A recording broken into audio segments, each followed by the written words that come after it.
الحمد لله نحمده ونستعينه ونستغفره ونعوذ بالله من شرور أنفسنا ومن سيئات أعمالنا من يهده الله فلا مضل له ومن يضلله فلا هادي له وأشهد أن لا إله إلا الله وحده لا شريك له وأشهد أن محمدًا عبده ورسوله أما بعد فإن خير الحديث كتاب الله وخير الهدي هدي محمد صلى الله عليه وسلم وشر الأمور محدثاتها وكل محدثة بدعة وكل بدعة ضلالة وكل ضلالة في النار فأعوذ بالله من الشيطان الرجيم من همزه ونفثه ونفسه بسم الله الرحمن الرحيم يا أيها الذين آمنوا اتقوا الله حق تقاته ولا تموتن إلا وأنتم مسلمون يا أيها الناس اتقوا ربكم الذي خلقكم من نفس واحدة وخلق منها زوجها وبث منهما رجالا كثيرا ونساء واتقوا الله الذي تساءلون به والأرحام إن الله كان عليكم رقيبا يا أيها الذين آمنوا اتقوا الله وقولوا قولا سديدا يصلح لكم أعمالكم ويغفر لكم ذنوبكم ومن يطع الله ورسوله فقد فاز فوزا عظيما وقال الله تعالى في القرآن المجيد ألف لام ميم ذلك الكتاب لا ريب فيه هدى للمتقين وقال تعالى في موضع آخر إن هذا القرآن يهدي للتي هي أقوم حاضرین جمعہ، بزرگانان دین، نوجوانان اسلام اور پردہ نشین عفت مآب خواتین اسلام، تمام تعریفیں اس اللہ رب العالمین کے لیے لائق و زیبا ہے جس نے مجھے اور آپ تمام کو اشرف المخلوقات میں سے پیدا کیا۔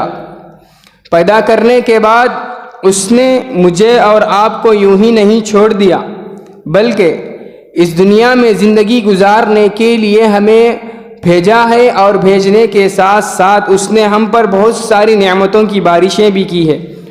ان میں سے سب سے بڑی نعمت جو رب العالمین نے مجھے اور آپ تمام کو دیا ہے وہ ہے دین اسلام۔ دین اسلام ایک ہماری زندگی کے اندر بہت بڑی نعمت ہے۔ اس کے بغیر ہم اس دنیا میں بھی کامیاب نہیں ہو سکتے اور آخرت میں بھی ہمارے لیے نجات نہیں ہے۔ اگر میری اور آپ تمام کی زندگی کامیاب ہونا ہے تو مجھے اور آپ کو دین اسلام کو لازم پکڑ کر اپنی زندگی کو آگے بڑھاتے رہنا چاہیے۔ اس اعتبار سے ہمیں اور آپ کو چاہیے کہ ہم اور آپ ہمیشہ رب العالمین کے شکر گزار بندے بن کر اس دنیا میں زندگی گزارنے کی کوشش کرنی چاہیے۔ اللہ رب العالمین کی بے شمار نعمتیں ہماری زندگی کے اندر ہے۔ ہماری جو سانسیں آتی جاتی ہے وہ بھی ہماری رب العالمین کی دی ہوئی ایک بڑی نعمت ہے۔ یہ زندگی، یہ گھر، یہ بچے، یہ اولاد، یہ والدین، یہ کاروبار، یہ تمام چیزیں رب العالمین کی طرف سے عطا کی گئی ہوئی نعمتیں ہیں، بے شمار نعمتیں ہیں۔ اس لیے ہمیں اور آپ کو چاہیے ہم ہمیشہ رب العالمین کا شکر ہماری زبانوں پر رکھیں۔ شکر ایک ایسی عبادت ہے جس کے لیے رب العالمین نے کوئی بھی خاص وقت متعین نہیں کیا کہ اسی وقت اگر آپ رب العالمین کی شکر گزاری ادا کریں گے تو آپ کا شکر بجالا ہوگا، ایسی کوئی بات نہیں ہے۔ نماز پڑھنا ہے تو 5 وقت کے الگ الگ ٹائم رکھے گئے ہیں، اسی اوقات میں عبادت قبول ہوگی، لیکن شکر آپ ہمیشہ کر سکتے ہیں، چلتے پھرتے کر سکتے ہیں، اٹھتے بیٹھتے کر سکتے ہیں، سوتے جاگتے کر سکتے ہیں، کھاتے پیتے اور کہاں بھی رہیں اپنی زبانوں کو رب العالمین کی شکر سے تر کرتے رہنا چاہیے۔ ثانیاً تمام انبیاء کرام پر درود ہو، خصوصاً میرے اور آپ کے آخری نبی جناب محمد مصطفیٰ صلی اللہ علیہ وسلم پر، اللہم صلی وسلم علیہ، جنہوں نے اس دین اسلام کے خاطر بے شمار قربانیاں دی۔ یہ دو دین اسلام کے ہم ماننے والے ہیں، جس دین اسلام کو ہم اپنا مذہب اور ہمارا دین سمجھتے ہیں، اس دین کو پیارے نبی کریم صلی اللہ علیہ وسلم ہمارے تک پہنچانے کے لیے انہوں نے بے شمار قربانیاں دی۔ کبھی آپ صلی اللہ علیہ وسلم کو اپنا خون بہانا پڑا، کبھی آپ صلی اللہ علیہ وسلم کے راستے پر کانٹے بچھا دیا کرتے تھے، کبھی آپ صلی اللہ علیہ وسلم کو اپنے گھر والوں کو چھوڑنا پڑا، کبھی آپ صلی اللہ علیہ وسلم کو اپنا وطن عزیز جہاں آپ صلی اللہ علیہ وسلم پیدا ہوئے اس شہر کو چھوڑ کر کسی اور شہر کو جانا پڑا تھا۔ کیوں؟ اسی دین کے خاطر آپ صلی اللہ علیہ وسلم نے وہ قربانیاں دی تھی۔ اسی لیے ہمیں اور آپ کو چاہیے کہ جو دین پیارے نبی کریم صلی اللہ علیہ وسلم کی جانب سے ہم تک پہنچا ہے اس کی قدر کرے، اس کو سمجھے اور اس دین کو ہماری عملی زندگی میں لانے کی کوشش کریں، اور اس کے ساتھ ساتھ پیارے نبی کریم صلی اللہ علیہ وسلم پر درود بھیجنے کا بھی اہتمام کریں۔ جو بندہ 1 مرتبہ آپ صلی اللہ علیہ وسلم پر درود بھیجتا ہے اس پر اللہ تعالیٰ 10 مرتبہ درود نازل کرتا ہے، 10 رحمتیں نازل کرتا ہے، 10 گناہوں کو معاف فرما دیتا ہے، 10 درجات کو بلند کرتا ہے۔ تو ہمیں اور آپ کو چاہیے اس نیکی میں آگے بڑھنے کی کوشش کریں۔ محترم حاضرین جمعہ، میں نے آپ لوگوں کے سامنے 2 آیتیں تلاوت کی، اور جس موضوع کو لے کر میں یہاں آپ کے سامنے کھڑا ہوں وہ ہے قرآن مجید اور ہمارا تعلق اس کے ساتھ۔ یہ قرآن ہمیں یہ بتاتا ہے کہ اس دنیا میں سب سے بہترین مذہب کون سا ہے۔ قرآن ہمیں بتاتا ہے کہ اس دنیا میں سب سے اچھا نظام کون سا ہے۔ قرآن مجھے اور آپ کو بتاتا ہے کہ اس دنیا میں سب سے اچھا کلچر کون سا ہے۔ قرآن مجھے اور آپ کو بتاتا ہے کہ اس دنیا میں سب سے اچھا راستہ کون سا ہے۔ قرآن مجھے اور آپ کو بتاتا ہے کہ اس دنیا میں سیدھا راستہ کیا ہے، اور قرآن مجھے اور آپ کو ہماری زندگی کے اندر آنے والے تمام تر مشکلات کے باوجود بھی ہمیں رہنمائی کرتے ہوئے نظر آتا ہے۔ یہ قرآن معمولی کتاب نہیں ہے جس کو آج ہم باادب کر کے کپڑا پہنا کر رکھ دیتے ہیں، اس کے لیے نہیں نازل کیا گیا ہے رب العالمین نے۔ اس کی بہت بڑی فضیلت ہے، اس کی بڑی عظمت ہے۔ قرآن مجید کتاب زندگی ہے، اور بلکہ یہ مقصد حیات ہے ہمارے لیے۔ جس مقصد حیات کو ہمیں آگے بڑھانا ہے اس میں قرآن مجید کو آگے لے کر چلنا چاہیے۔ اللہ رب العالمین نے اس کتاب کو مقدس فرشتے کی جانب سے مقدس رسول کے پاس نازل کیا، وہ بھی مقدس رات میں، مقدس مہینے میں، مقدس شہر میں نازل کیا۔ جو فرشتہ لے کر آیا ہے وہ مقدس فرشتہ حضرت جبرائیل علیہ السلام ہے، اور جس شخصیت پر نازل کیے ہیں وہ تمام انبیاء کے سردار آپ صلی اللہ علیہ وسلم ہیں، اور جس شہر میں نازل کیا گیا یہ کتاب، یہ دنیا کے تمام ملکوں میں سب سے افضل شہر ہے، مکۃ المکرمہ۔ اور جس رات میں، جس مہینے میں نازل کیا گیا، یہ تمام مہینوں میں سب سے افضل مہینہ رمضان الکریم ہے، اور جس رات میں نازل کی گئی یہ کتاب، یہ تمام راتوں میں سب سے افضل رات ہے لیلۃ القدر۔ تو آپ کو اندازہ ہو گیا ہوگا کہ اس کتاب کی کتنی بڑی عظمت ہے کہ رب العالمین نے ہر ایک کو عظمت والوں کے ذریعے سے جوڑ دیا۔ عظمت والا فرشتہ، عظمت والا رسول، عظمت والا شہر، عظمت والا مہینہ، عظمت والی رات، ان تمام کو چننے کا مقصد یہ ہے کہ اس کی کتاب کی عظمت کو ہمیں بتانا چاہ رہا ہے۔ اور آپ صلی اللہ علیہ وسلم سے پہلے بھی تمام انبیاء کرام کو رب العالمین نے معجزات عطا کیے تھے۔ کسی کو زبور عطا کیا، کسی کو توریت اور کسی کو انجیل بھی عطا کیا، لیکن جیسے ہی قرآن مجید کا نزول ہوا یہ تمام کتابوں کو منسوخ کر دیا گیا۔ اگر کوئی یہ کہتا ہے کہ قرآن مجید رکھتے ہوئے بھی میں زبور کی اطاعت کروں گا، زبور پر عمل کروں گا، تورات پر عمل کروں گا، انجیل پر عمل کروں گا، تو وہ اس کے لیے لائق نہیں، وہ برباد ہو کر رہے گا، وہ راہ راست پر نہیں آئے گا، کیونکہ قرآن کریم کے نازل ہونے کے بعد اس سے پہلے والی جتنی بھی کتابیں تھی رب العالمین نے تمام کو منسوخ کر کے رکھ دیا۔ اور اس پر قرآن کریم پر بہت سارے لوگوں نے اعتراضات بھی کیے، اپنی زبانوں کو لمبے بھی کیا، لیکن رب العالمین خود فرماتا ہے اِنَّا نَحْنُ نَزَّلْنَا الذِّكْرَ وَإِنَّا لَهُ لَحَافِظُونَ، ہم نے اس کتاب کو نازل کیا ہے، ہم ہی اس کی حفاظت کرنے والے ہیں، ہم ہی اس کی حفاظت کرنے والے ہیں۔ آپ جا کر دیکھیے، قرآن کو اٹھا کر دیکھیے، پیارے نبی کریم صلی اللہ علیہ وسلم کے زمانے میں جس طرح قرآن کریم نازل ہوا ہے آج اسی طرح محفوظ ہے، اس میں زیر زبر کی بھی کوئی زیادتی نہیں ہوئی اور اس میں کوئی کمی بھی نہیں ہے۔ یہ اللہ کی قدرت ہے اور یہ اللہ کا کلام ہے ہونے پر یہ اس کی بہت بڑی دلیل ہے۔ تو ہمیں اور آپ کو چاہیے اس معجزے کی قدر کرنے کی کوشش کریں۔ آپ صلی اللہ علیہ وسلم کے پہلے جو معجزات آئے ان انبیاء کے ساتھ وہ معجزات کو ختم کر دیا گیا، لیکن آپ صلی اللہ علیہ وسلم کو ایک ایسا معجزہ دیا گیا جو آپ صلی اللہ علیہ وسلم کو اس دنیا سے رخصت ہونے کے باوجود بھی آخرت تک بھی وہ معجزہ زندہ ہے، باحیات ہے، اس پر لوگ عمل کر رہے ہیں، اس کے ذریعے سے راہ راست پر آ رہے ہیں، یہ زندہ معجزہ ہے آج تک بھی۔ لیکن اس سے پہلے جو انبیاء تھے ان کے معجزے ان کے ساتھ ہی ختم ہو کر چلے گئے، لیکن قرآن کریم ایک علمی اڑان اڑنے والا معجزہ تھا، اسی لیے یہ آج تک زندہ ہے، ہمارے سامنے موجود ہے، ہمارے ہاتھوں میں موجود ہے، ہمارے جیبوں تک موجود ہے۔ تو ہمیں اور آپ کو چاہیے اس کتاب کو خصوصیت کی غور کرنے کی کوشش کریں، اس کی خصوصیت کو سمجھنے کی کوشش کریں۔ یہ ایک بہت بڑا معجزہ ہے، اس کی شکل اس طرح ظاہر ہوتی ہے، اللہ رب العالمین نے اس قرآن کو ان لوگوں پر نازل کیا۔ اس کی عظمت کو سمجھنے کے لیے آپ اس بات کا اندازہ لگا سکتے ہیں، اللہ رب العالمین نے اس قرآن کو ان لوگوں پر نازل کیا جو پڑھنا لکھنا تک نہیں جانتی تھی۔ عرب قوم ایک بدو قوم تھی جن کو پڑھنا لکھنا نہیں آتا تھا، پڑھنا لکھنے سے وہ بہت دور بھاگا کرتے تھے۔ ایسے لوگوں پر رب العالمین کا قرآن کو نازل کرنا اور نازل کر کر ان کو راہ راست پر لانا، جیسے ہی قرآن مجید ان کی زندگیوں میں آ جاتا ہے تو 50 سال کی کم مدت میں وہ ساری دنیا کے امام بن جاتے ہیں۔ 50 سال کی کم مدت میں وہ جیسے ہی قرآن کریم ان کی زندگیوں میں آتا ہے تو وہ ساری دنیا پر حکومت کرنے لگتے ہیں اور ساری دنیا والے ان کی حکومت کے واہ واہ کرنے لگتے ہیں۔ کیا وجہ ہے؟ وجہ یہی ہے کہ انہوں نے قرآن کو صحیح طور سے سمجھا، اس میں غور کرنے کی کوشش کی، ان کی آیتوں پر، اس قرآن کی آیتوں پر پڑھنا ہی نہیں بلکہ اس کو سمجھنے کی بھی کوشش کی، سمجھنا ہی نہیں، سمجھنے کے بعد اس کو عمل کرنے کی بھی کوشش کی، عمل کرنا ہی نہیں، عمل کرنے کے بعد اس کو دوسرے لوگوں تک پہنچانے کی بھی کوشش کی ہے۔ اسی لیے وہ لوگ 50 سال کی کم مدت میں ساری دنیا پر حکومت کرنے لگے تھے۔ حضرت عمر بن خطاب رضی اللہ تعالیٰ عنہ کو کون نہیں جانتا؟ انہوں نے جب ان کی خلافت آئی تو یہ 12 ملکوں کے خلیفہ تھے، ایک دو نہیں بلکہ 12 ملکوں کے خلیفہ تھے۔ وہ فرماتے ہیں اللہ نے ہمیں دین اسلام کے ذریعے سے عزت بخشی ہے، دین اسلام کے ذریعے سے اللہ رب العالمین نے مجھے عزت عطا کی ہے، اگر میں دین اسلام کو چھوڑ کر، قرآن کے راستے کو چھوڑ کر کوئی اور راستہ اپناؤں گا تو رب العالمین دوبارہ مجھے ذلیل و خوار کر کے رکھ دے گا۔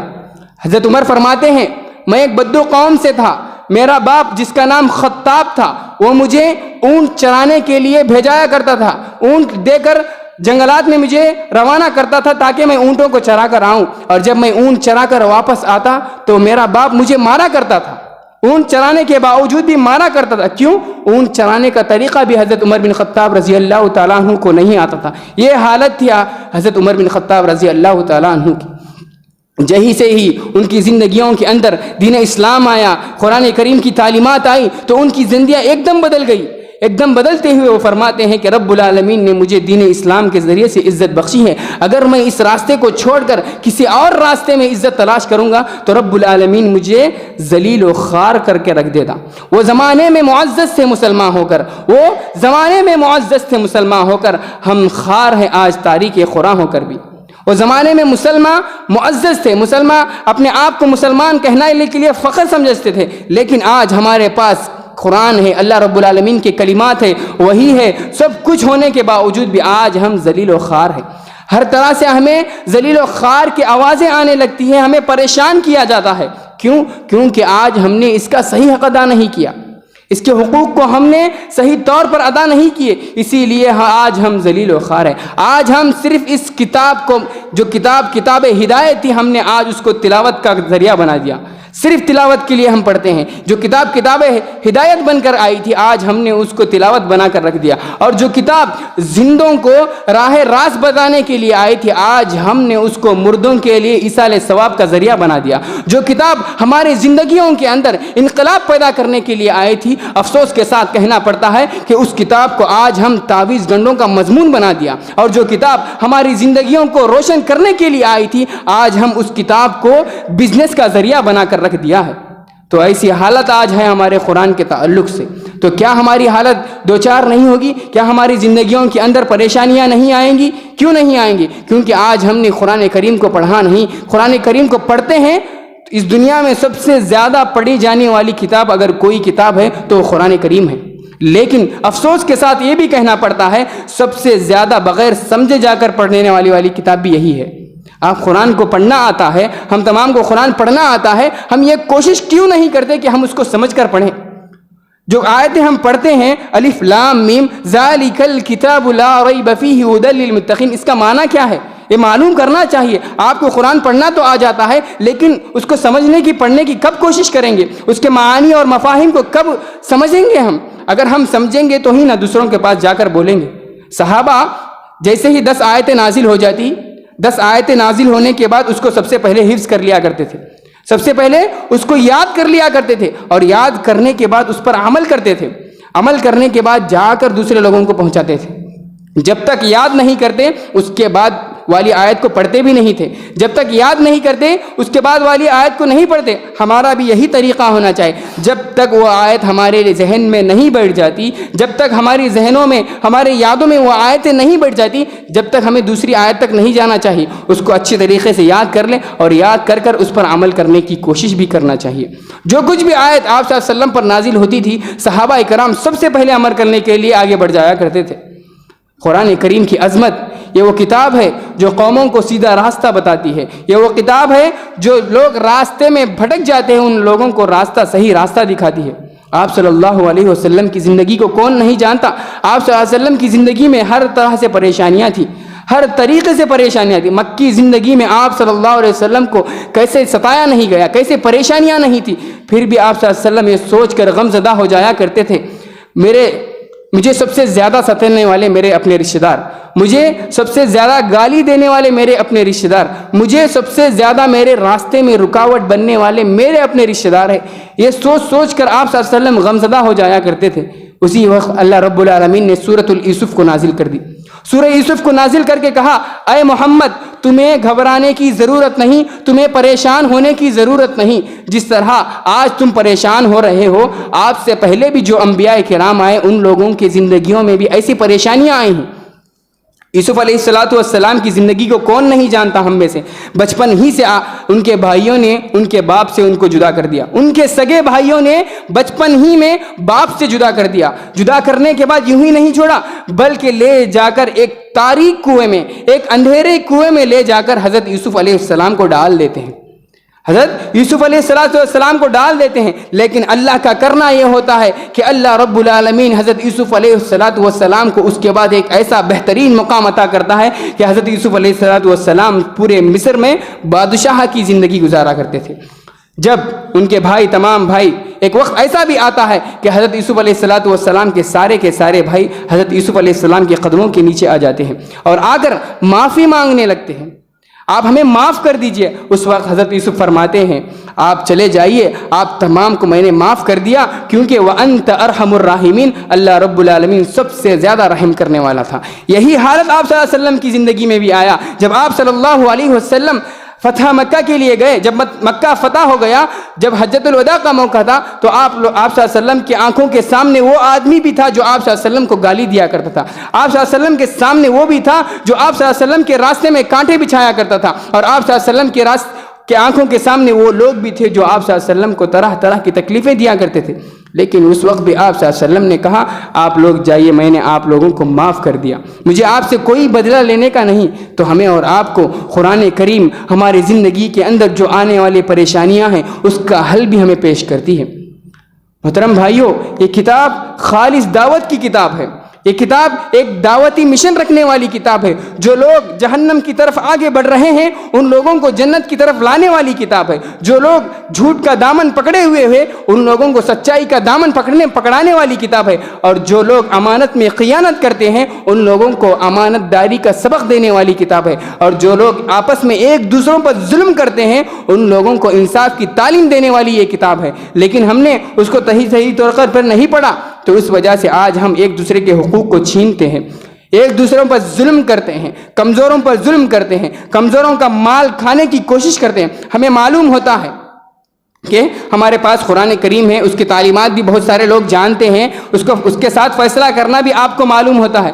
کوئی مسئلہ آ جاتا ہے، اگر ہم اس طرح کا فیصلہ کریں گے تو یہ قرآن کی تعلیم ہوتی ہے، یہ صحیح فیصلہ ہوتا ہے۔ لیکن آج کا مسلمان اس تمام مسئلوں کو جاننے کے باوجود بھی وہ کورٹ کی طرف جاتا ہے، کورٹ کی طرف جاتا ہے، اور وہ یہ جانتا بھی ہے کورٹ کو جائیں گے تو ہمارا فیصلہ دین اسلام کے خلاف ہوگا۔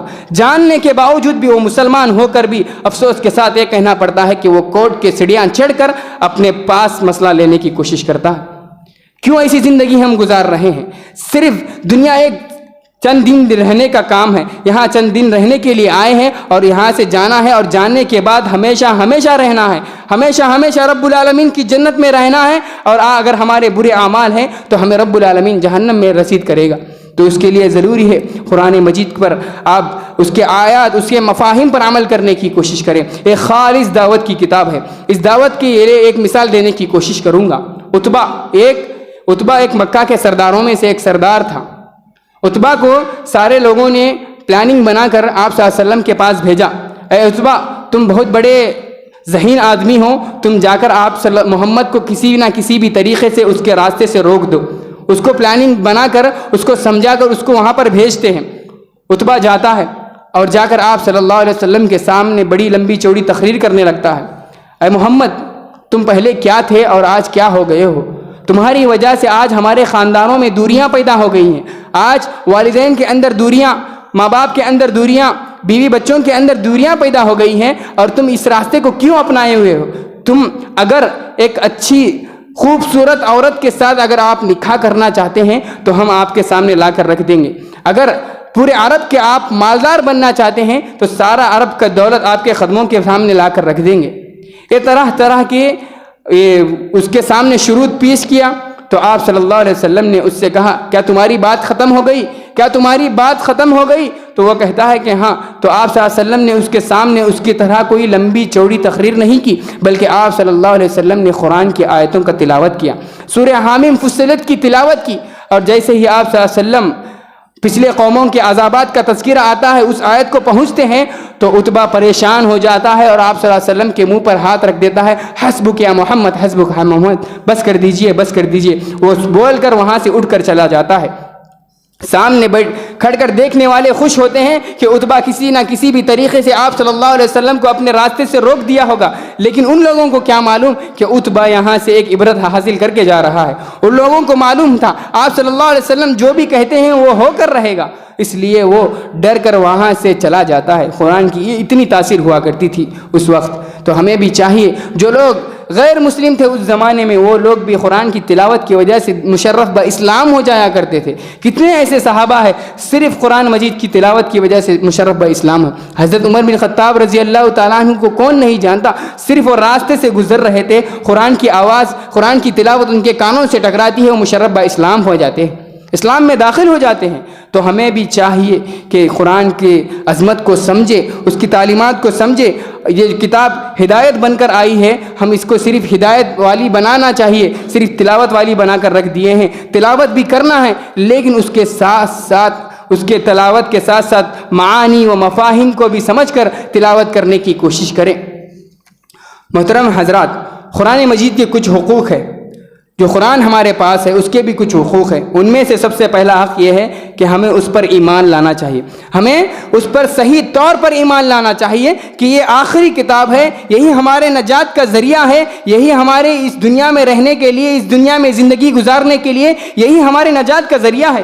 اگر اس طرح کا ایمان لا کر آپ قرآن کریم پر ایمان لائیں گے تو آپ کی زندگیوں کے اندر ضرور نہ ضرور بدلاؤ آئے گا۔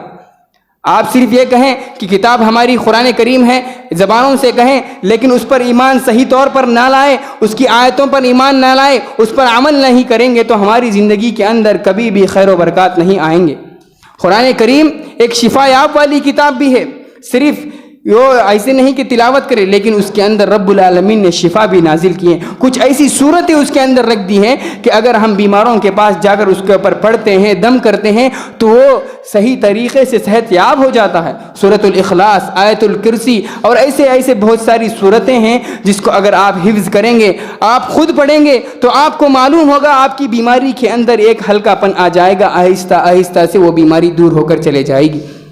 ماہر القادری ایک بہت بڑے شاعر گزرے ہیں، انہوں نے قرآن کے تعلق سے جو آج کا مسلمان رشتہ رکھتا ہے اس کے تعلق سے کہتے ہیں، طاقوں میں سجایا جاتا ہوں، آنکھوں سے لگایا جاتا ہوں، تعویذ بنایا جاتا ہوں، دھو دھو کے پلایا جاتا ہوں، جسدان و حریر و ریشم کے، ہر پھول ستارے چاندی کے، خوشبو میں بسایا جاتا ہوں، دھو دھو کے پلایا جاتا ہوں، جب قول و قسم لینے کے لیے تکرار کی نوبت آتی ہے، ہاتھوں میں اٹھایا جاتا ہوں، ہاتھوں میں اٹھایا جاتا ہوں۔ آج کے مسلمان کا تعلق قرآن کریم سے یہی ہے۔ آج ہم نے اس کو آنکھوں میں لگانے کے لیے استعمال کرتے ہیں، آج ہم اس کو تعویذ بنانے کے لیے استعمال کرتے ہیں، اور جب کوئی مسئلہ آ جاتا ہے اس مسئلے میں قسم کھانے کے لیے قرآن کریم کو اٹھا لیتے ہیں۔ آج کا مسلمان کا تعلق قرآن مجید سے یہی ہے۔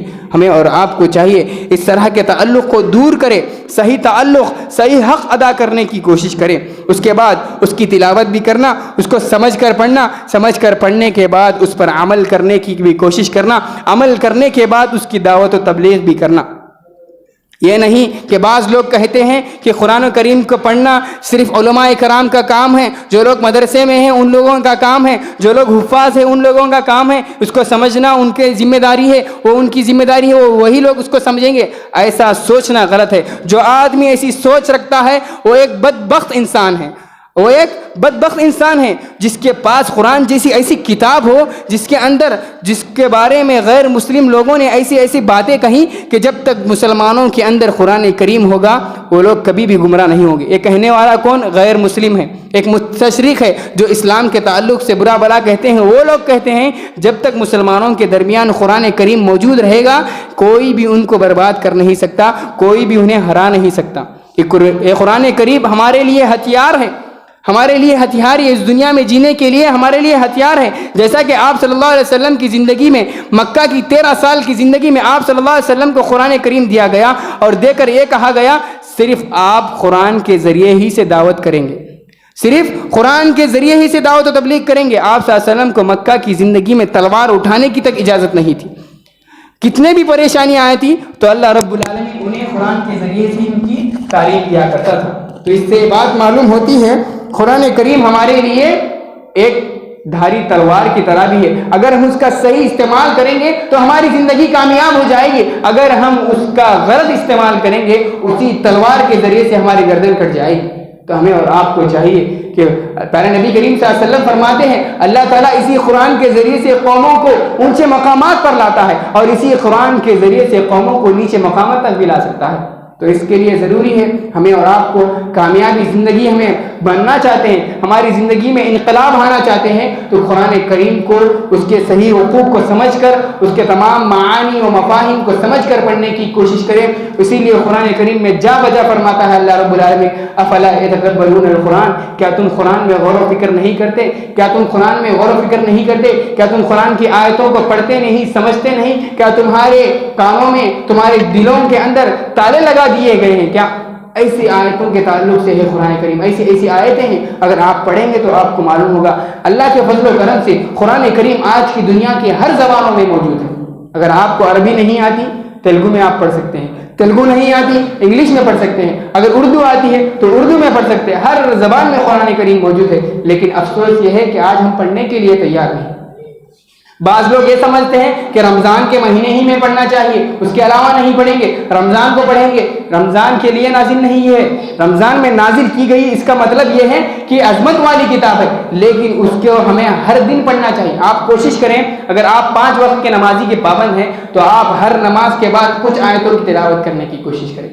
اگر نمازوں میں نہیں ہوتا ہے، اگر آپ اپنے دکانوں میں موجود ہوتے ہیں تو آپ کو چاہیے کہ آپ اپنی دکانوں میں قرآن مجید کی تلاوت کرنے کی کوشش کریں۔ صحابہ ایسے تھے جو بڑی بڑی عمر کو پہنچ گئے تھے، ایسی عمر میں 50 سال 60 سال 70 سال ایسی عمر میں بھی انہوں نے قرآن کی تعلیم حاصل کی۔ آج شرم کی بات ہی نہیں، شرم آنے کی ضرورت نہیں ہے۔ اگر قرآن پڑھنا نہیں آتا تو آپ سیکھنے کی کوشش کریں، آپ کی عمر چھوٹی ہو بڑی ہو کتنی بھی ہو، آپ کوشش کرو کہ آپ سیکھیں گے، آپ سیکھ کر اس کی تعلیمات پر عمل کریں گے۔ اگر کوشش ہے تو اللہ تعالیٰ ضرور ہماری مدد کرے گا، ضرور ضرور ہماری مدد کرے گا۔ یہی چند باتیں تھیں جو قرآن کریم کے تعلق سے میں آپ لوگوں کے سامنے رکھنے کی کوشش کیا۔ دعا ہے رب العالمین ہماری ان باتوں کو ہماری زندگیوں کے اندر عمل کی توفیق عطا فرمائے۔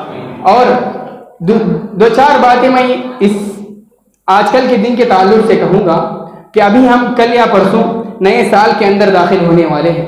نیا سال ہماری زندگی کے اندر آنے والا ہے تو مسلمانوں کی یہ حالت ہونی چاہیے، ایک مومن بندے کی یہ حالت ہونی چاہیے، یہ افسوس ہونا چاہیے کہ میری زندگی کی دیوار میں سے ایک اور اینٹ گر گیا ہے تو کہاں تک میں موت کے لیے تیار ہوں۔ موت کے ہم ایک اور قدم آگے بڑھ رہے ہیں۔ سال ختم ہو رہا ہے، ایک سال آگے آ رہا ہے تو اس کا مطلب یہ ہے کہ ہم موت کی طرف ایک قدم آگے بڑھ رہے ہیں۔ کیا اس موت کے لیے اور اس خبر میں جا کر لیٹنے کے لیے ہم تیاری کیے ہیں یا نہیں، دیکھنا چاہیے۔ ایسا نہیں ہونا کہ غیر مسلموں کی طرح ان کی مشابہت اختیار کرتے ہوئے اس رات کو جشن منانا اور اس رات میں جاگنا اور اس رات میں جاگ کر اپنے آپ کو گناہوں میں ملوث کرنا۔ یہ رات ایک ایسی رات ہے جس میں سب سے زیادہ برائیاں ہونے والی ہیں۔ یہ رات ایسی رات ہے جس میں سب سے زیادہ برائیاں ہونے والی ہیں، اور یہ رات ایسی رات ہے جس میں سب سے زیادہ شراب بکی جانے والی رات ہے، اور یہ رات ایسی رات ہے جس میں سب سے زیادہ عورتوں کا خلط ملط ہوتا ہے، اور یہ رات ایسی رات ہے جس میں سب سے زیادہ زنا ہونے والا ہے۔ تو ہمیں اور آپ کو چاہیے، لیکن افسوس کے ساتھ کہنا پڑتا ہے آج کل کے مسلم نوجوان بچے بھی اس میں سب سے زیادہ تیزی سے آگے بڑھ رہے ہیں، تیزی سے آگے بڑھ رہے ہیں۔ اس کے ذمہ دار کون ہیں؟ اس کے ذمہ دار گھر کے سرپرست حضرات ہیں، والدین حضرات ہیں۔ ان کو چاہیے کہ اپنے بچوں کا جائزہ لے، کہاں جا رہے ہیں، کہاں بیٹھ رہے ہیں، کس کے ساتھ ان کے ساتھ ملنا جلنا ہو رہا ہے، کن کے ساتھ وہ لوگ راتوں میں گپ شپ کر رہے ہیں۔ یہ تمام چیزوں کا جائزہ لینا گھر کے سرپرست ہونے کے ناطے ان کی ذمہ داری ہے۔ ایسا نہ ہو کہ ان کے ہاتھوں میں موٹر گاڑیاں دے دیں، بڑے بڑے موٹر گاڑیاں دے کر ان کو روڈوں پر گھومنے کے لیے گھما دیں۔ کیا پتا کہ اسی حالت میں اس نوجوان کی موت آ جائے، کیا پتا اسی حالت میں اس روڈ حادثے کی وجہ سے اس نوجوان کی ہلاکت ہو جائے تو کل قیامت کے دن رب العالمین کے سامنے کیا منہ لے کر جائے گا، رب العالمین کے سامنے کس حالت میں اٹھایا جائے گا، اسی حالت میں اٹھایا جائے گا۔ تو اس کے ذمہ دار گھر کے سرپرست حضرات ہیں، اپنے بچوں پر نگاہ رکھیں، وہ کن کے ساتھ جا رہے ہیں، کن کے ساتھ اٹھ رہے ہیں، بیٹھ رہے ہیں، تمام چیزوں کا جائزہ لینا چاہیے۔ یہ ہمارے لیے جائز نہیں کہ نیا سال آئے تو ہم ہیپی نیو ایئر کہیں، ہمیں افسوس کرنا چاہیے ہم نے ایک سال گزار دیا ہے، ہماری زندگی میں کیا دین کے تعلق سے کوئی بدلاؤ آیا ہے، دینی اعتبار سے کوئی انقلاب آیا ہے، کیا ہمارے گھروں کے اندر کوئی انقلاب آیا ہے، کیا ہمارے کاروبار میں کوئی انقلاب آیا ہے، کیا ہم حلال کمائی کما رہے ہیں یا حرام ہی کے اندر دلدل میں پھنسے ہوئے جا رہے ہیں۔ آپ کو اس کا جائزہ لینا چاہیے۔ حضرت عمر بن خطاب رضی اللہ تعالیٰ عنہ کا ایک مشہور مقولہ ہے، حاسبو قبل ان تحاسبو، اپنے آپ کا حساب کرو اس سے پہلے کہ تمہارا حساب لیا جائے، اپنے آپ کا حساب کرو اس سے پہلے کہ تمہارا حساب لیا جائے۔ آپ لوگ بیٹھے اپنے گھروں کے اندر اپنے گھر کا جائزہ لیں، ایک سال گزر گیا ہے، کیا ہمارے گھر کے اندر دینی ماحول آیا ہے یا نہیں، دینی اعتبار سے ہمارا گھر ترقی کیا ہے یا نہیں۔ اگر تعلیم کے اعتبار سے سوچیں، کیا ہمارے بچے تعلیم کے میدان میں اچھے کامیاب ہوئے ہیں، ایک سال گزر گیا ہے۔ اور اس کے ساتھ کاروبار کے تعلق سے بھی دیکھیں، کیا ہم اپنے بزنس میں کامیاب ہوئے ہیں نہیں، ایک سال گزر کر چلا گیا ہے، ہم بزنس میں کامیاب ہوئے یا نہیں، یہ دیکھنا چاہیے، ایسے جائزہ لینا چاہیے۔ ایسا نہیں کہ اس حالت میں ہیپی نیو ایئر منائے، دوسرے لوگوں کو بھی اس کو ہیپی نیو ایئر کہے، ایسا ہرگز نہیں کہنا چاہیے، دین اسلام کے اندر جائز بھی نہیں ہے۔ اور اس رات سب سے زیادہ کیک بیچے جاتے ہیں، کیک بکے جاتے ہیں، اور مسلمان بھائی بھی افسوس سے کہنا پڑتا ہے وہ لوگ بھی جا کر خوشی خوشی سے خریدتے ہیں۔ آپ کا خریدنا غلط نہیں ہے، اگر آپ کیک کھانا چاہتے ہیں تو ابھی جا کر خرید کر کھائیے، لیکن خصوصاً اسی وقت جا کر اسی وقت خریدنا کس کی مشابہت ہے؟ وہ لوگ سمجھیں گے کہ مسلمان بھی ہمارے ساتھ خوشی منا رہے ہیں، مسلمان بھی ہمارے خوشیوں میں شریک ہے۔ ہرگز ایسا نہیں ہونا چاہیے۔